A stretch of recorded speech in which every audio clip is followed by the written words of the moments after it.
to your go-to Detroit Pistons podcast, The Pistons Pulse, co-hosted by me, Bryce Simon of Motor City Hoops. And Omari Sankofa II, Pistons beat writer for the Detroit Free Press. And today we are blessed to be joined by our producer, our audio producer, Robin Chan.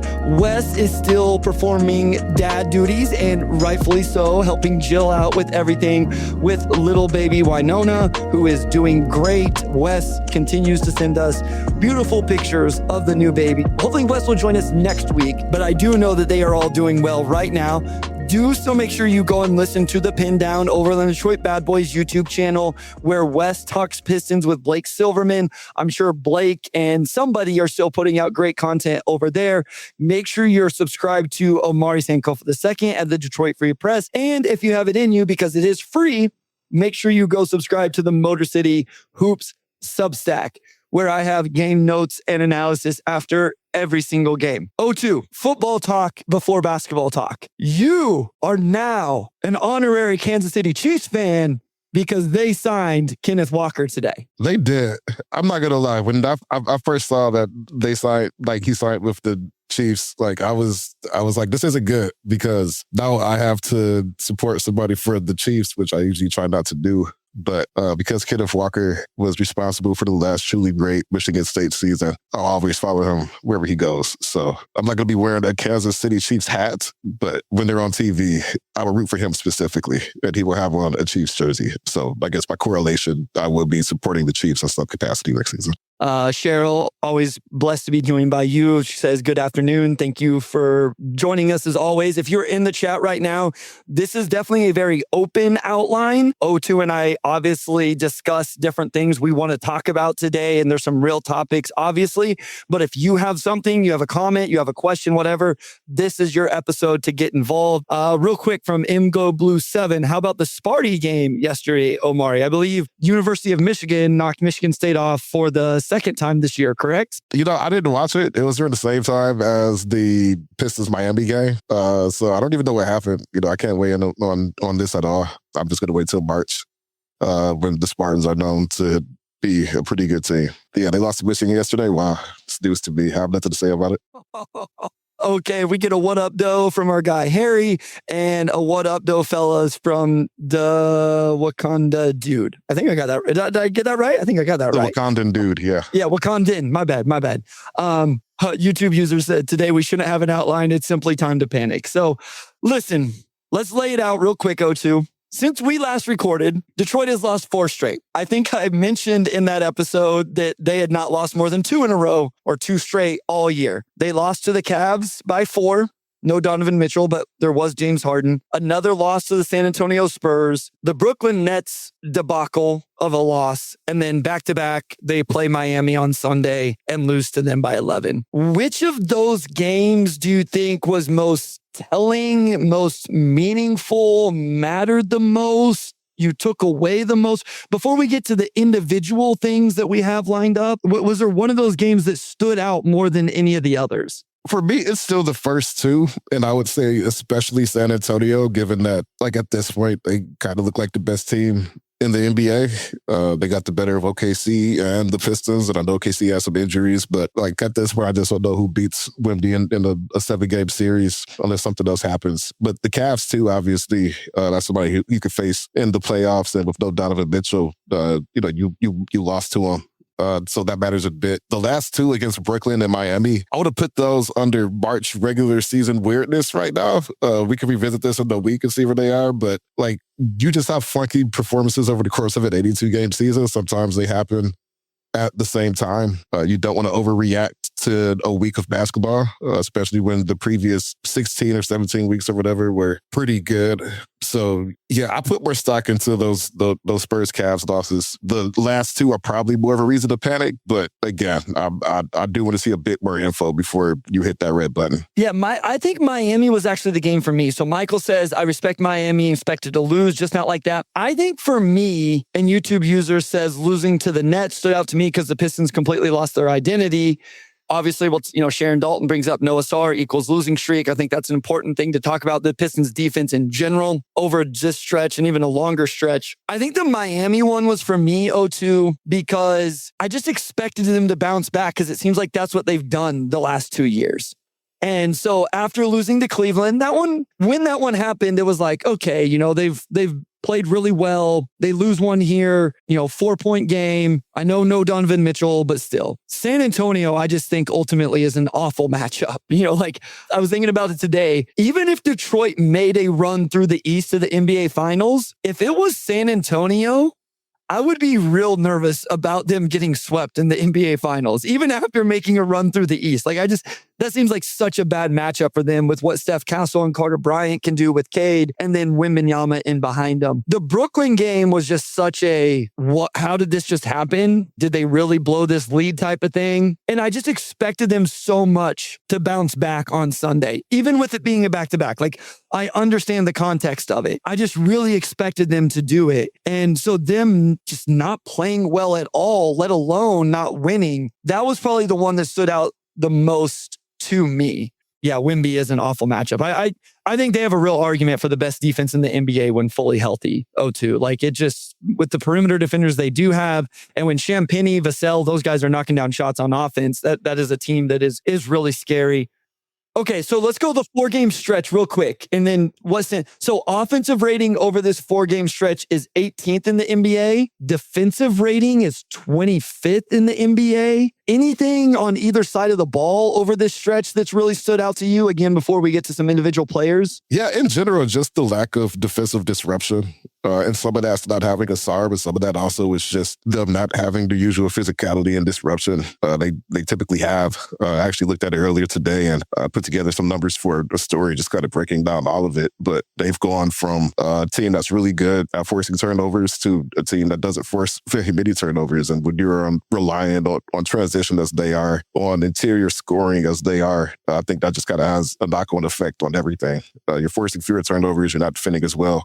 You're not getting as many quality fast break looks. You already can't shoot threes, so that kind of neuters the offense you actually need to be able to hang with some of these teams. It's just, that's the main thing that stuck out to me. They're a team that teams typically hate playing against. I thought they summoned some of that against Cleveland. I thought they summoned that against San Antonio, and San Antonio is probably just the one team that physically matches up with them tougher than just about anybody. They had it in the first half against Brooklyn and then kind of just completely lost it. And then against Miami, they just never had it. So you're just kind of seeing a 4-game decline. And it feels like each game just was worse than the previous one. The thing is, the schedule coming up here as we continue to look big picture, you get the Nets again tomorrow on Tuesday. And then you do have a back-to-back, but it's a back-to-back against Philly and the Grizzlies. We talked about this. There's not a whole lot of days off coming. They actually, 3, 5, 7, 10. They have 13 games coming up. And they have 4 back-to-backs in those 13 games. 0-2.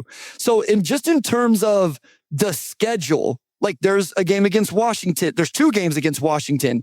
A game against the Warriors, who aren't great right now. A game against the Pelicans in there. And then there's some tough ones as well. But just in terms of the schedule and getting guys rest, or again, MGO Blue 7 says 18 games just in March. Getting a SAR back from this ankle injury. That did not happen at the right time in terms of the amount of games in a short amount of time for the Pistons. And I think it's very important they kind of get right and find that identity and all of that over these next few against opponents where I think it's very possible for them to do that.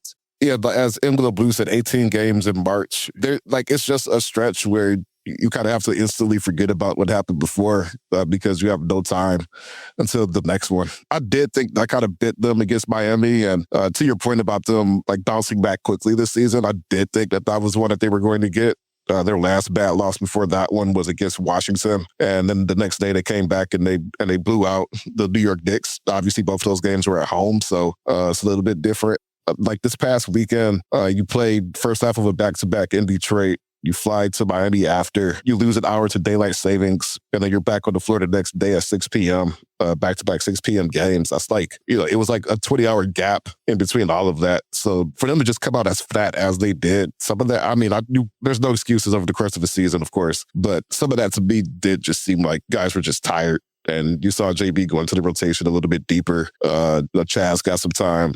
P. Reed saw some time in the second half, and he was just looking for a spark. Maybe there's an argument that some of those guys should be getting more run just to keep guys fresh. But to your second point, there's not a lot of time to breathe this month. You've got 18 games in 31 days. You're at the beginning of that. You have another game against Brooklyn coming up on the road, so you just lost to them, but that gives you a little bit of a breath. But, you still got some games coming up that if you fall asleep, who knows what might happen. Philly's been good. You've got DC twice next week and Toronto. So I guess that's a soft patch. They have some opportunities coming up to get back on track, even with the schedule density. YouTube user asks, am I crazy or does Detroit simply look like they are tired and lack energy during this losing streak?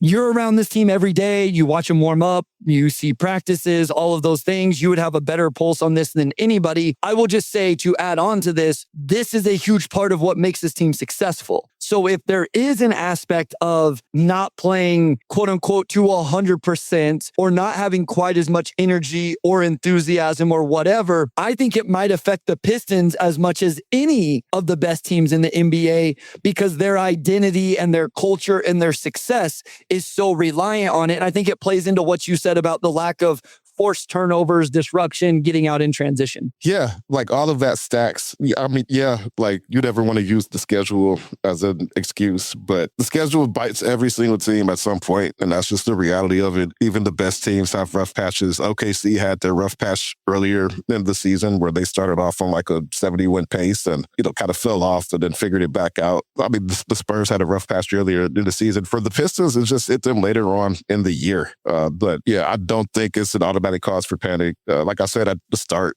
sometimes you just get some weird results in March. Sometimes losses come in bunches. They're not spread out evenly. I think this next week will say a lot on if they could get back on track. And I also expect that they're not going to have too many practices this month. I think it'll be a lot of play a game, go through a walkthrough the next day, keep it pushing and try to keep guys as fresh as you can. DFizz313 says, unfortunately, Boston will catch us. I do think that this is what has become very apparent to me. And I don't want to say my biggest worry, but it's kind of been my biggest takeaway over, especially from that Nets loss, right? Is not only has Boston got Jason Tatum back, and listen, he doesn't look like the old Jason Tatum just yet.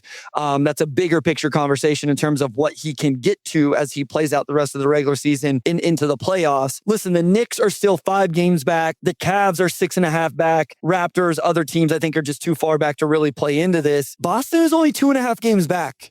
Omari. And I think if there was any thought of, hey, maybe they'll rest guys or take things slow down the stretch, I think the acclimation of Jason Tatum into the rotation is probably going to, and that they've gotten this close to potentially stealing the 1 seed after Detroit has held on to it for so long. I think they could be very motivated to finish off these final, we're less than 20 games left in the season, 18, 19 games.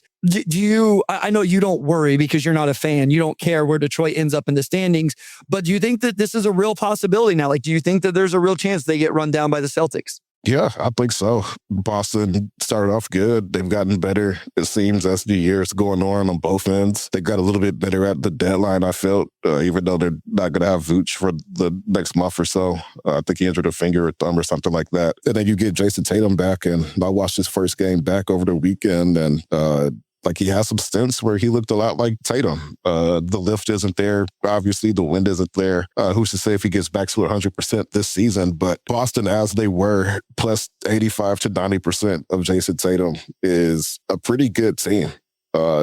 You've got elite shooting, they shoot the 3 well, they get them up at a pretty high rate. So just mathematically, that's going to help them out and has helped them out all season. That's a scary team. I would have to see their schedule and kind of compare who has it tougher down the stretch. The Pistons do have some soft games coming up where they can make up some of that ground, but it does feel like a realistic possibility. Oh, and the Pistons also have the tiebreaker over them too. So that it's a great point by Kyle. It's 3 losses already, and Detroit has the tiebreaker.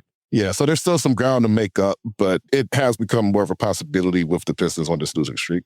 Kyle says, do you think they'll finish as the 1 seed? My answer, if you made me answer right now, would still be yes. But I think they're now in a scenario where if they don't get this figured out, right? If they go 1-2 against Brooklyn, Philly, and Memphis, lose to Philly and then drop one of those other 2, I might have my answer changed by the time we record again. They'll have played those games, and then probably Toronto. They'll probably have played 4 more games. So it really wasn't something I'd been thinking about, honestly, whenever I was looking at booking my flight to the to game one, I had talked to people about, hey, when traditionally does the 1 seed in the East play on that first weekend? Is it Saturday or Sunday?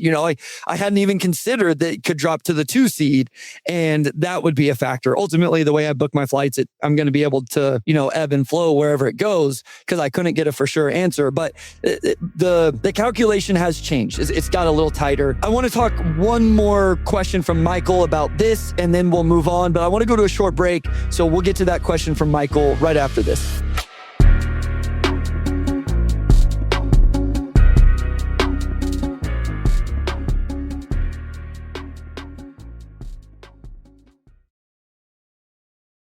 All right, we are back with segment 2.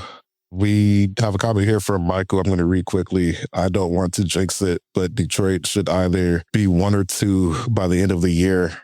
And besides psychology, it doesn't seem too critical. And I actually agree with that. Like, you're going to face a playoff team one way or another. You're going to have home court advantage one way or another. Number one doesn't guarantee you whatever favorable matchup you want, whether that's Atlanta or whoever it may be. There's no way to really guarantee that. So in the grand scheme, it doesn't matter outside of just bragging rights, just to say that we're the number 1 team in the East. Either way, the Pistons will have the same advantage in the playoffs. I'm sure you probably feel the same way, Bryce, but it's at this point, 1 or 2 is pretty much gravy for them. I agree. I think it would be psychologically losing the 1 seed after how they've played all year would probably mean quite a few losses down the stretch yet. And you just wonder where the momentum for the team would be. But in terms of the matchup, I mean, we talked through this last episode. I guess Milwaukee's still potentially in play. But I mean, I think Charlotte is a very dangerous first round matchup, especially if the defense isn't fully locked in. I mean, right now, they could only be the 8 seed, Charlotte, because they're the 10. Right. So even if they win there too, they have no path to being the 7 seed,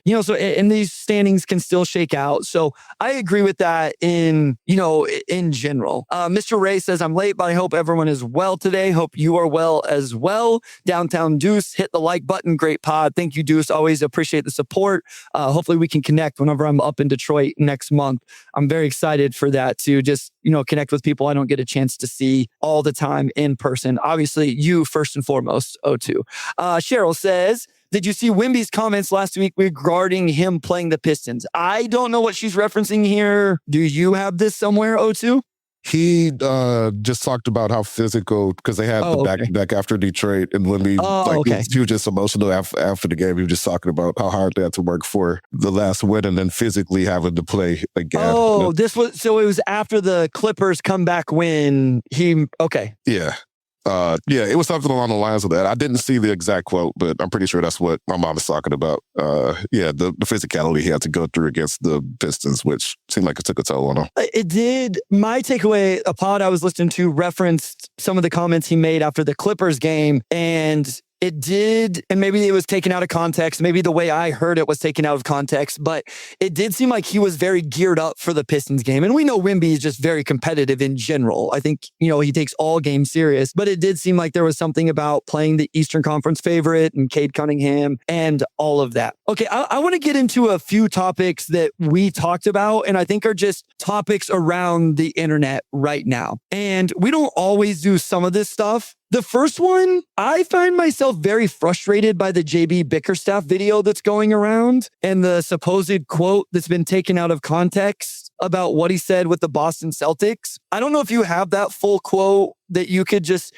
any of our listeners who maybe only saw it in one place, maybe provide some context into the JB saying we're not worried about the Boston Celtics, and that being portrayed as JB essentially saying he doesn't think they're good or something like that. Yeah, no, basically what happened is JB said something. He was asked about the Celtics creeping up on them in the standings. He essentially was like, we're not worried about the Celtics. We're worried about what we're doing in-house, right? I wasn't in Miami. I wasn't there for the exact quote. I saw the video after, just to be clear. I think Cody Davis has the actual video. So, shout out him. Great guy. I've got to meet him a couple times. Beat writer for the Pistons. You can check out his Twitter. I saw that he had quote tweeted it to the Bleacher Report article or the Bleacher Report tweet. So you can go see the full quote. Bleacher Report And like a couple other outlets or Twitter accounts just kind of clipped it of JB saying, Pistons like worried about the Celtics. Ooh, eye emoji. And it's like, it wasn't in that context at all. But that's kind of the issue with aggregation in general. Like I've been frustrated where I've reported things and part of it gets clipped and it's interpreted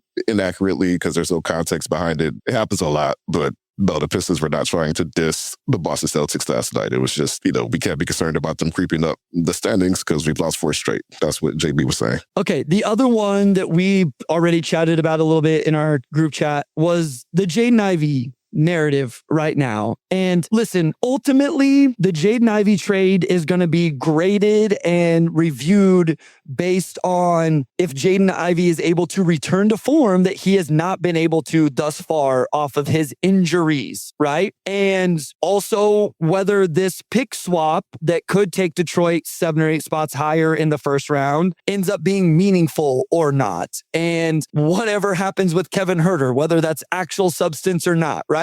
Right now, it's looking like Huerter's going to be very minimal impact on this team and then probably gone next year. The one pushback I have is that Jaden Ivey would be fixing what's going on with the Pistons right now. Because Jaden Ivey's not playing basketball right now, Omari. And I'm not taking shots at Jaden Ivey. Listen, I was a supporter of Ivy to the very end. I can't wait for him to hopefully get healthy and get that burst back and be awesome. But he's not playing. And even before he, took some time off here or whatever, it wasn't like he was crushing it with Chicago. So my only pushback, you can dislike the trade. Like, that's fine. I don't think the argument that Jaden Ivey is the answer to the Pistons' current issues in 2026 and into the 2026 playoffs is one that I would be willing to subscribe to right now. Yeah, so you kind of see it feels like 2 things are being conflated, where I've seen more and more on social media as Dennis Jenkins has had some struggles, as Kevin Huerter has had to play for playing time, that some of this, they would be having some of these struggles if they hadn't have traded Jaden Ivey. It just doesn't feel fair to the Pistons or to Jaden Ivey because J.I. obviously has to work his way back from an injury, which he's still doing. He hasn't played for the Bulls in the last 2 weeks. And the Pistons this past year have soft issues. They've won games with J.I. not playing. He got hurt, obviously, January 1st last year. The Pistons, I forget what the record was after All-Star, but they finished strong, 44 wins. And then to come back this season and he's rehabbing and getting himself right. I guess it's just, if you're upset about the trade, I totally understand. Like, J.I. is the nicest dude. Obviously had roots here through his mom, through his dad, grandfather. It was a really awesome story for him to come. And, we'll have to see if it's a good trade or not for the Pistons. Like you said, we don't know what that pick swap will be. Kevin Huerter, maybe he plays better or gets more minutes, but so far he hasn't made a huge impact for them. And J.I. could get back, could get healthy, and could prove that he's the player he was before he got hurt. And the player he was before he got hurt, I think, could help this team. But I don't think the Pistons' current issues are because they traded Jaden Ivey, and I don't see anything after the fact that's made me think that it would be different if he were still here. The issues they have are just, I think, purely related to their defense and lack of 3-point shooting more than anything. But just wanted to bring that up because I saw it more than ever last night. Like, I can't believe they traded J.I. and now we're struggling. It's like they traded J.I. and they're struggling. And it will be interesting to see if J.I. can get everything back on track because, I think despite how it happened, Rob obviously still rooting for him to have a great career and get back healthy and figure things out. Yeah, listen, I hope people know I'm not here to tell people how to fan or what opinions to have. In my opinion, what's happening, though, is the issue that we knew might be there, which was a second perimeter scorer or at least shooter, was not on this roster. Trading Jaden Ivey for Kevin Huerter isn't the issue here. If this was going to be a big issue, it was not going out and getting somebody else. Whether that's Michael Porter Jr. or my favorite name was Norm Powell, which in defensive, one, I don't know if Norm Powell's even available, and Norm Powell hasn't been playing either. Like, he's injured right now. He didn't play on Sunday against the Pistons.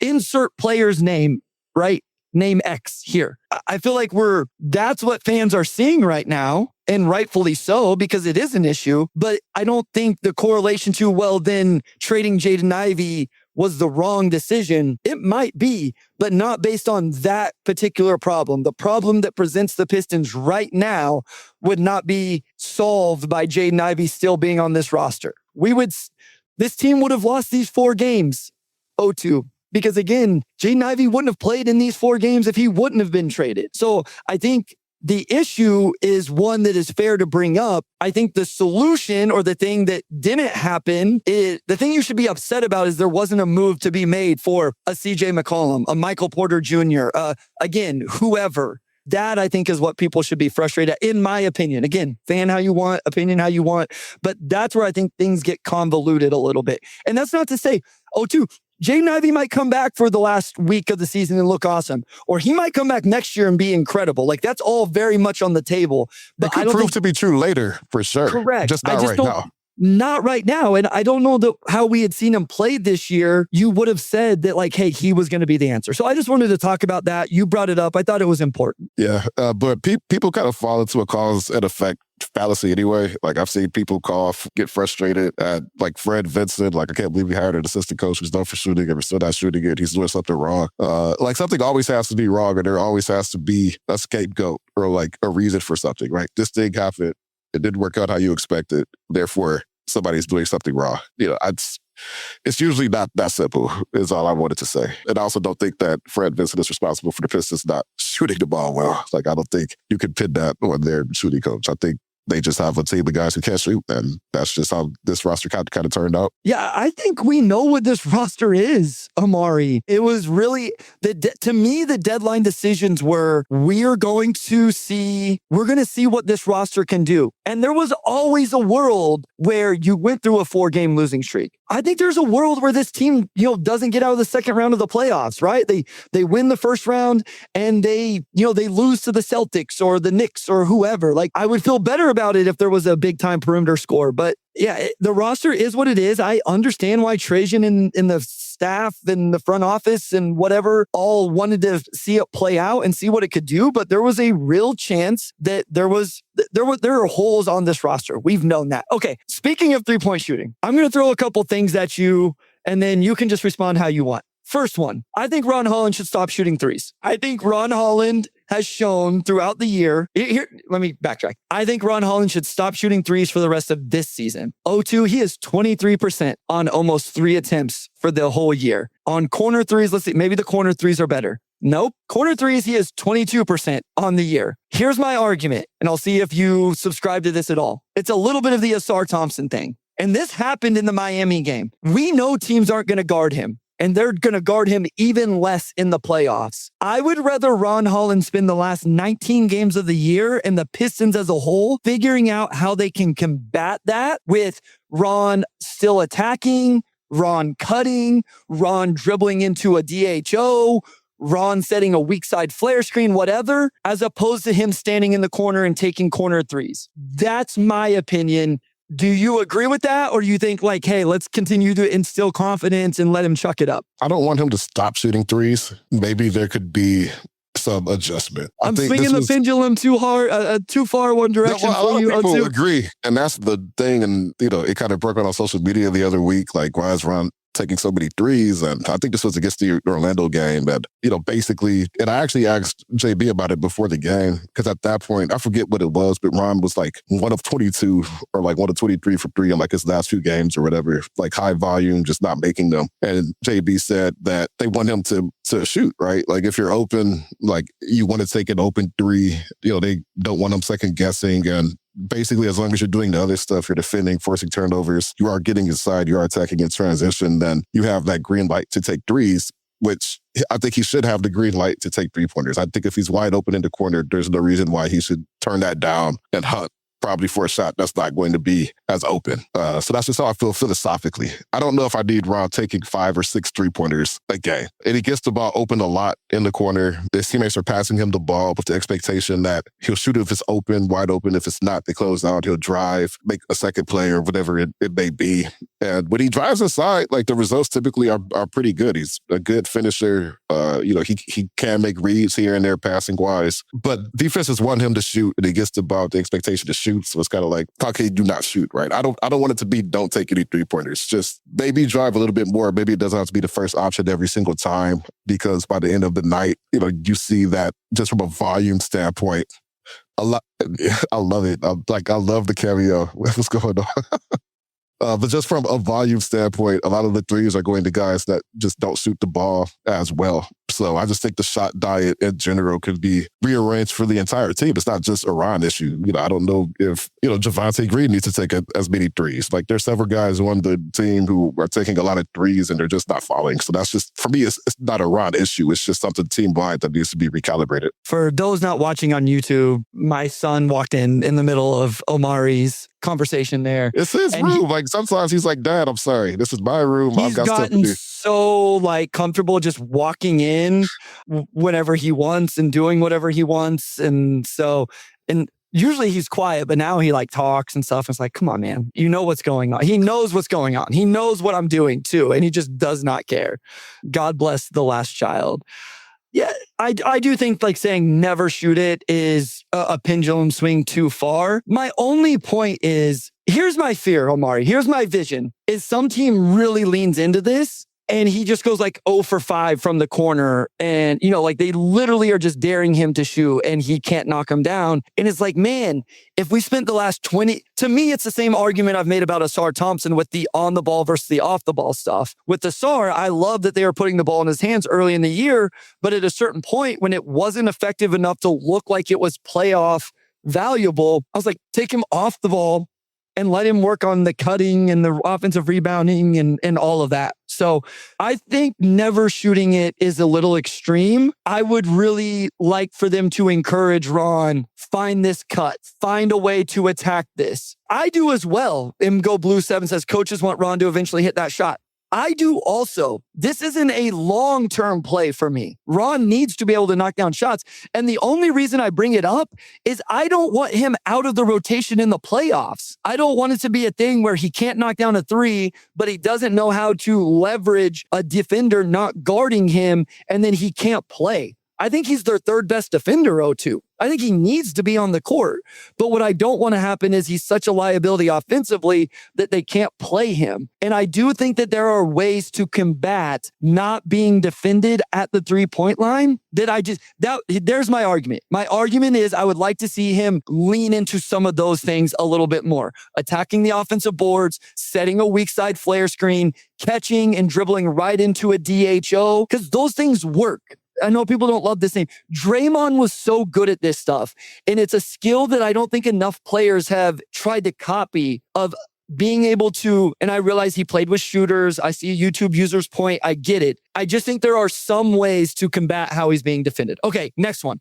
O2, I think Tobias Harris's defense is really scary come playoff time. And I wrote it in the Substack after yesterday's game. We all know Duncan Robinson isn't a good defender, right? Not even neutral. He gives great effort. I think he's been better than what most people think. But you can live with that, especially when you have a first-team all-defense level defender in Asar Thompson, a much improved big man defender in Jalen Duren, a normally neutral defender in Cade Cunningham, and Tobias Harris, who I thought was quite fine last year defensively. O2, I don't think he can move on the perimeter right now. This is multiple games in a row where I'm he just gets blown by. And Miami's a tough guard, but I'm nervous about that for the Pistons when their identity is defense. Yeah, I think what we're seeing now is how much of their defense in the starting lineup is essentially anchored by Asar. Just looking at even their last win against Orlando, they only hit 4 3-pointers. They won that game because I feel like Asar just completely shifted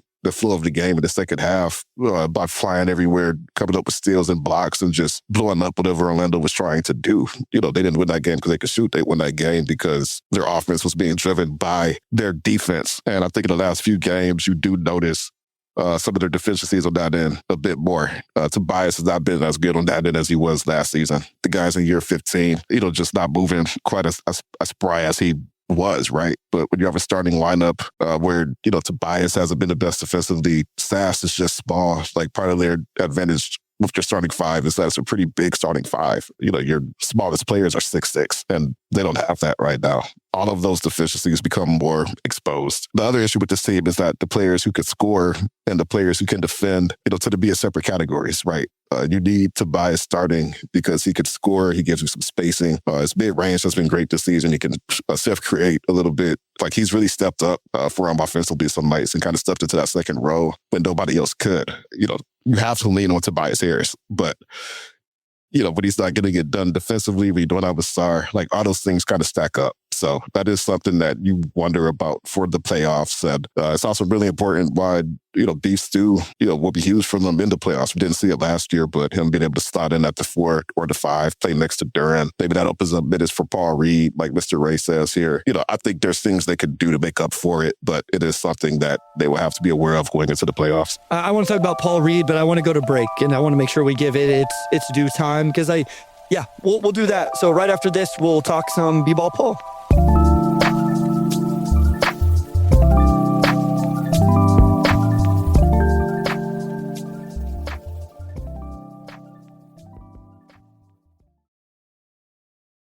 All right, we are back with segment 3. I'm just going to read this comment from Mr. A real quick as we get into the B-ball Paul discussion. Paul Reed needs more minutes. Honestly, at this point, he might be one of the best 10 to 15 backup bigs, period, around the league, not just the best third big in the league.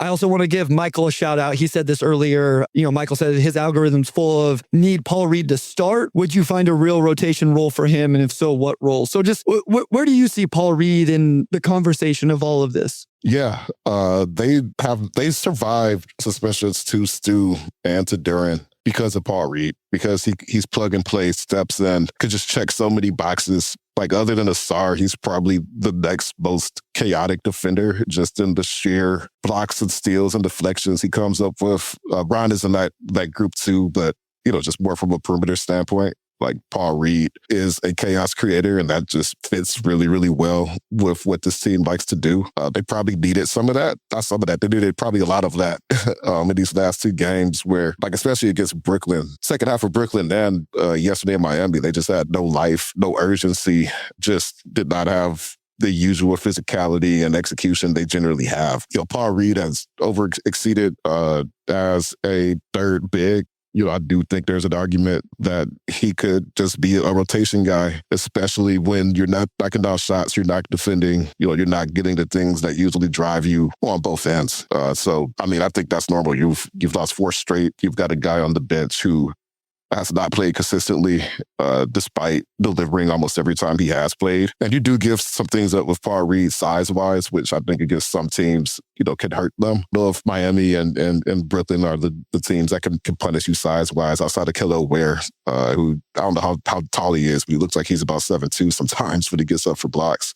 Long story short, where you at with Paul Reed? I think most people would agree that he could give the team a lot. Yeah, I struggle a little bit to get him in a rotation when fully healthy. So Fly Monk says Tobias is so important for our offense functioning. I do agree with that. You made this point, and I should have as well. I was really critiquing his defense. I understand the value he has offensively for the Pistons. You mentioned sometimes playing as the number 2 option, even though we all would agree that Jalen Duren is the second best offensive player on this team, second best player on this team at this point. There's the All-Star talk, conversation in terms of importance or whatever, but Duren has been the most productive in terms of scoring the basketball. I think anytime there's somebody, I thought this Miami game was a real opportunity for him to be part of the rotation, or really, I guess, with the Asar out, and lean into playing Stu at the 4 a little bit more, see if he can space things out. Miami played the 2 bigs together at times. And so I think when they had those 2 bigs on, you could have answered with Stu and Paul Reed together. I don't want Stu to become just a 4-man, but I just think that there were times where it could have happened. So I don't know. I thought that I knew what this 10-man rotation was going to be going into the playoffs at one point. Now I find myself questioning it a little bit. I know this. He makes stuff happen when he steps on the floor. You know what I mean? And I think this plays into it. So these are the dog days of the season. Guys are preserving and gearing up for the postseason. The bench will be so important down the stretch. It's a good point, but I think that's where Paul Reed really comes into play. Lean into giving him some minutes in a game like this, where his energy, his disruption, and those type of things can really, really make an impact. So I still don't know that I'm in the boat of he should have a rotation role when fully healthy. But man, when they're not fully healthy, they are missing Asar and Karras. I just think you can move guys up and slide him into the backup 5, maybe lean into Stu playing a little bit more at the 4, I guess. That's what I also thought they should have started Ron Holland as opposed to Sasser. But I understand wanting to keep your bench intact and maybe giving Sasser a chance. I get that stuff. Yeah. It's just an interesting point in the season where it feels like they probably need to shake things up more in general and see if you could figure out different ways to win. And maybe that feels counterintuitive because you want to start to consolidate as you get closer to the playoffs and really lock in who you could trust. But I think what's really been exposed over the past week is that this team could only win one way. And when they have to win a different way, the defense just isn't going to be there all 82 games. Sometimes you got to win a shootout. Especially when Asar Thompson isn't there, Omari. Especially when Asar isn't there. Best perimeter. I had him, Sam and I both had Asar 4th on our DPOY ballots whenever we did it last week. Behind Victor Wembanyama, Rudy Gobert, and Chet Holmgren. You know what I mean? Like bigs on teams whose defenses have been awesome. Rudy's won multiple. He is the best perimeter defender in the NBA when you combine how he guards and his disruption. When that guy's not there, find some other way to do it. Yes, when he's not there, what do you do? And they can't adjust. Like against the Spurs, not having Asar hurt, but also what hurt is that they shot technically a good percentage from 3. They were 12 of 28, which was like around 41 or 42, but you only took 28 attempts. And if you can't score inside, then, I mean, they've had games where their opponent took, 48, 49 3-pointers against them. The Pistons can't get to that type of volume and they haven't been able to. And to me, the Spurs game is we can't score inside. We don't have AT.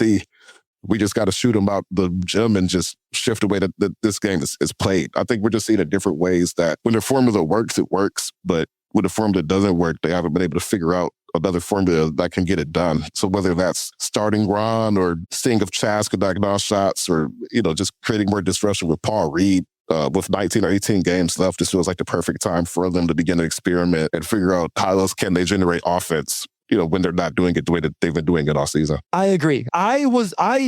To your point, I wanted to see them lean into, hey, this is our 10-man rotation come playoffs. Let's lean into it. But no, Wu was a part of this as well. I mean, because Wu was shooting really well from the corner 3-pointer also, along with his defense and defensive disruption. When Asar is out, I think that changes the calculation. You're not playing your playoff rotation anyway. So see if you can go win a game in a different way. All right, I got 2 more guys I want to talk about real quick. And then if we have any questions or you have anything, or we can, stop it there.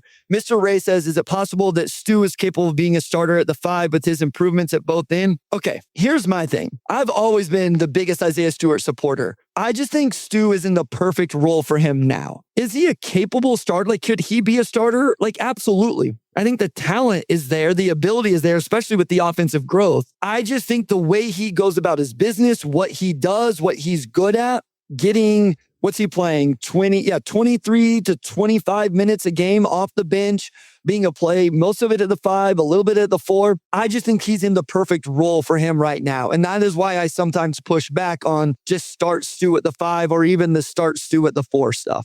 Yeah, I think he's in a great role as is. I think having him come off the bench and then obviously you have Asar anchoring you from the jump. It has been good for this team. And I also just think Duran is just too important for the offense to move him out of the starting 5. The pick and roll with him and Cade was literally the only thing working against the Miami Heat. Nobody else could hit a shot. That's been the main driver of their offense outside of, getting out of transition and forcing turnovers pretty much all season. Duran isn't as consistent defensively, but I mean, offensively, I just don't know how the offense looks if he's coming off the bench instead of Stu. So the team has some things to tweak.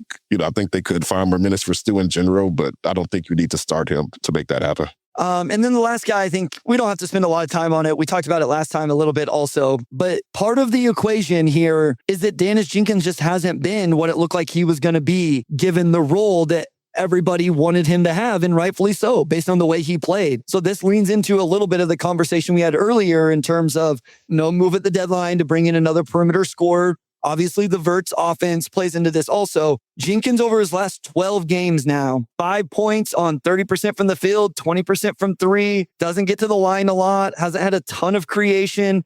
He did have 11 points in the Brooklyn loss, but before that, the last time he was in double figures was over a month ago when he had the 18 points against the Knicks. Again, I don't bring this up to say that Jenkins isn't good or whatever. It's a fact. Like, he just hasn't played extremely well. I was trying to pull up the 12 games before that. So yeah, the 12 games before that, almost 10 points a game, on 43, 39, got to the free throw line a little bit more, almost doubled the assist. So they need that Dennis Jenkins to get back that they had before these last 12 games. Yeah, and I feel like the online pendulum has swung too hard against Dennis for a bad 3 weeks after he's otherwise been really good over the course of the entire season. I mean, players go through slumps. Like, it just happens. You could bring up the timing of it with the contract and everything else. I'm not panicking over Dennis. I don't subscribe to that part of it. Like, what I've heard about Dennis Jenkins and the mentality we've seen, like, I don't think it's like, oh, I got paid, now I can chill. If anything, maybe he got paid, his feeling. I don't think he feels pressure, though, the way he talks trash and everything else. Like, it just... Yeah. I mean, it could just be a poorly timed, slump. The guys just go, all players go through some type of slump. Dennis hadn't gone through a slump. Now he's got a work assistant role, and he's dealing with a slump. He still won them a game, just with his, the Cleveland game, like with that clutch play down the stretch. I'm pretty sure he shot 2 of 10 for that game, but he hit the shots he absolutely had to hit for them to win after K fouled out. So I'm still going to give him credit for that. Yeah, if anything, it just shows how much they depend on him to generate anything when K is not on the floor. I think that's the biggest issue. Not that Dennis is going through a slump, but they don't have anyone else they can turn to when he is struggling. They put their eggs in a Dennis Jenkins basket, and that's okay. But so far, it hasn't paid off. My worry is, did he play over his skis, or was he only good enough in that previous role? And I don't think this is the case, to be clear, but he hasn't been able to live up to that role just yet. Michael brings up a fair point. He does do other things well, doesn't turn it over, plays very hard defensively, all of that stuff. All right, how come JD doesn't deploy more zones looks? I don't know. I would love it. You see other teams do some of it. Maybe he doesn't feel like he has the personnel. Maybe it's just a full, different players play better in zone. Or maybe he just, as a coach, as a philosophy, doesn't like it. Maybe he's saving it for the playoffs for 5 possessions a game. And, I don't know. 2 years of it, I have very few notes of them playing zone defense. So, my guess is it's just not something he believes in or believes his players can execute. Yeah, I mean, even with their recent slump, and these last 4 games are probably their worst defensive stretch of games since JB took over, but they still have the number 2 defense in the league. I think some of it could just be him looking at the roster and determining we're better, just playing straight up, and this worked for them. I think he is very much a don't fix what isn't broken type of coach. We've seen them get flustered by zone. We've seen other teams have success with it. I think it is something that they've worked on in practice, but obviously based on in-game situations, they haven't been a zone team at all. The reason why, it is something I'd be curious to ask him more about. But to his point or to his credit or whatever it may be, they've been elite without zone. It just hasn't been something that they've had to lean on much this season. Do you guys think Duren will eventually become an impactful defender? I mean, I'm the biggest critiquer of his defense. I feel like I think he's close, if not impactful already. I mean, he's not Isaiah Stewart. He's not going to be competing for all defense. And I think when you're the center, your expectation and the value you provide is more important. But I think he's come a long way. I think he's a positive defender at this point. I think he's better than neutral, right? I think he's gotten to that point. I would agree. I think he's impactful. I think this has been his best defensive season by far. I think really since late last season, I think he's been on the right trajectory, getting better and better. Now, he hasn't had it every single night. Like, Miami was probably one of his poorer defensive performances this season. I think he still has some blind spots when it comes to getting back out to the perimeter. And certain bigs just really exploit that matchup. No, that's a great point. That's YouTube users pushing back a little bit, saying he's neutral for a center. This point, Omari might be what gets it, because it seemed like he had no understanding that Bam and Khalil Ware could space the floor, and that was a little bit frustrating. And that's just been his one consistent blind spot. But I think when the opposing big can't shoot threes and he's not being tested against stretch fives, it looks significantly better. So outside of that one blind spot, I do think the season has been overall pretty impactful for him. And I think as with what he's providing offensively, the rebounds, all of that, it's valuable. We'll end on this one. We've seen when they haven't had had during out a rebounding look, so this is like night and day. So I'll throw that out there too. Defensive rebounding still matters a lot. Our guy Downtown Deuce, JD Stu at the 4-5 makes sense. Reed could play with either as the third big, allows Tobias to be the offensive hub for the second unit, allows you to get off better starts behind your defense. I think all of those points are fair. I have PTSD from arguing with people whenever they hated Stu, whenever they were trying to start Stu at the 4 experiment a couple years ago. And again, I have just been one to lean into, I think he's in the perfect role. I have wondered about this idea of just starting him and between him and Asar being on the court to start games where you could be defensively. So yeah, I mean, I guess if you want to just lean into that, I would understand it. But I think I would just go with this starting lineup for now. To me, they made the decision at the deadline, and that's what they have to roll with now. And we'll see if it pays off or not. I've had my questions. We'll see. I like how they've deployed the 2 big lineup this season. We've seen it, more against certain lineups, against bigger lineups. I think it's something that could throw opposing teams just off balance a little bit, given that Stu is just a completely different type of forward than Tobias Harris. I don't think you need to start them together, but I think something you can deploy in the middle of games or even at the end of games, it works just fine. All right, guys, thank you so much for joining us. Again, the chat was awesome. It really is fun, guys, whenever you are here. If you're not here live, we still love and appreciate you and appreciate the support. But those of you that do make it live, especially when the chat was like today, I feel like it doesn't have to be positive. Doesn't have to be, sunshine and rainbows, but everybody giving their opinions, being reasonable with each other, all of that. And you guys really, really, truly contribute to the podcast. And we appreciate that so much. So thank you for the support. Let some people know about it so we can continue to grow. And we'll be back next. I don't know if they play Sunday or Monday. If they play Sunday, we'll be back Monday. If they play Monday, we'll be back Tuesday. But thank you guys for being here. Go support all the other Pistons content creators out there, like Downtown Deuce, like Detroit Bad Boys, like Locked On Pistons. I'm sure I'm forgetting, like Order of the Blazing Horse. YouTube user, you can't ask me about Maxime Renault at the end of a podcast when I'm trying to close it out. So O2, take it away, my guy. I don't know if this season has dog days, given how good they've been, but we're about at that point at the end of the season with about 4 weeks left. So again, big thanks to everybody for tuning in and joining us. And with that, I'll close this out. Big thanks to our audio producer, Robin Chan, our editor-in-chief, Dakota Avery Nichols, and big shout out to West Davenport, as always. And we'll talk to you all next week.